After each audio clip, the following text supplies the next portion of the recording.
क्यों गरीब जो भी सोचता है उसका उल्टा होता है? क्यों भगवान की इतनी भक्ति करने के बाद भी हालत नहीं बदलते? सोचिए, एक आदमी है जो हर मंगलवार हनुमान जी के सामने पूरी श्रद्धा से बैठता है। वो दीपक लगाता, वही सिंदूर, वही हाथ जोड़कर प्रार्थना। लेकिन जैसे ही वो मंदिर से बाहर निकलता है, जिंदगी फिर से उसी जगह खड़ी मिलती है जहां कल थी। न नौकरी मिलती है, न कर्ज उतरता है, न घर में शांति आती है। धीरे धीरे उसके मन में एक डर जन्म लेने लगता है। क्या मैं किसी पाप की सजा भुगत रहा हूं? क्या भगवान सिर्फ अमीरों की सुनते हैं? जब इंसान भगवान से भी डरने लगता है, जब वो सोचता है कहीं मेरी पूजा ही गलत तो नहीं, कहीं मेरी आवाज भगवान तक पहुंचती ही नहीं। और सबसे खतरनाक बात, एक दिन उसके मन में ये सवाल भी आता है, अगर हनुमान जी सच में संकट मोचन है तो मेरा संकट क्यों नहीं कट रहा? यहीं से शुरू होती है एक ऐसी कथा जो सिर्फ कहानी नहीं है। ये उस हर इंसान की सच्चाई है जो मेहनत करता है, भक्ति करता है, फिर भी हारता चला जाता है।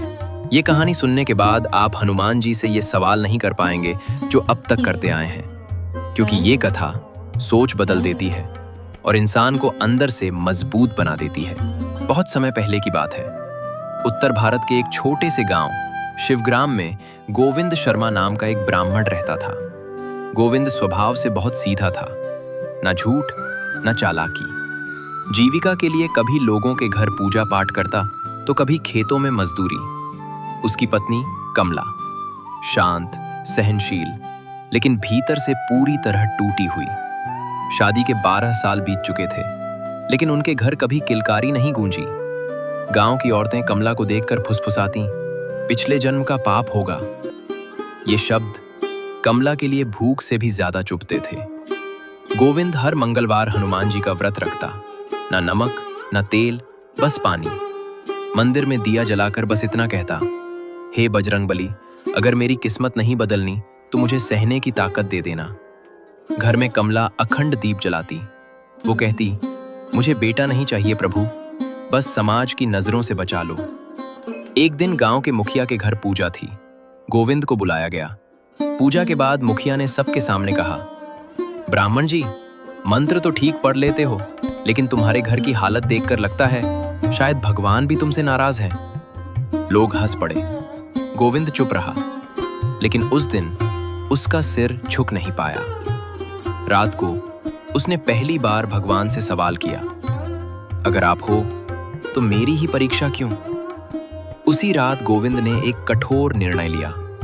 कमला से कहा, मैं जंगल के पुराने हनुमान मंदिर जाऊंगा, जब तक उत्तर नहीं मिलेगा वापस नहीं आऊंगा। कमला रोई, लेकिन रोका नहीं। बस इतना कहा, अगर मिलो तो कहना हम आज भी आपका नाम लेते हैं। गोविंद निकल पड़ा। घना जंगल, डरावना सन्नाटा। एक टूटे हुए मंदिर में वो बैठ गया। दिन में भजन, रात में राम नाम, न खाना न सोना। हर मंगलवार जमीन पर नाक रगड़ कर कहता, अगर मेरी गोद नहीं भरनी तो मेरा जीवन ही ले लो। उसका शरीर सूख गया, लेकिन मन अब भी टिका हुआ था। एक मंगलवार की सुबह पूरा जंगल अचानक शांत हो गया। हवा रुक गई। गोविंद, उसने आंख खोली। तेज प्रकाश, लाल वस्त्र, गदा और करुणा से भरी आंखें।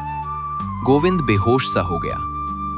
हनुमान जी बोले, तेरी भक्ति सच्ची है, लेकिन याद रखना, जो मैं दूंगा वो परीक्षा भी होगी। उन्होंने वर दिया, संतान, सम्मान और धन, लेकिन साथ ही कहा, जिस दिन तू अपने अतीत से मुंह मोड़ेगा उसी दिन मैं चुप हो जाऊंगा। गोविंद ने सिर झुका दिया। गोविंद लौट पड़ा, आंखों में आंसू, दिल में विश्वास।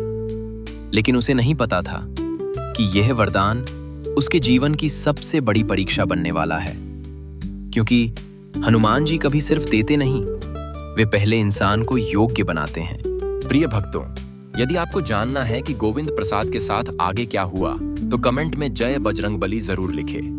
जय श्री राम।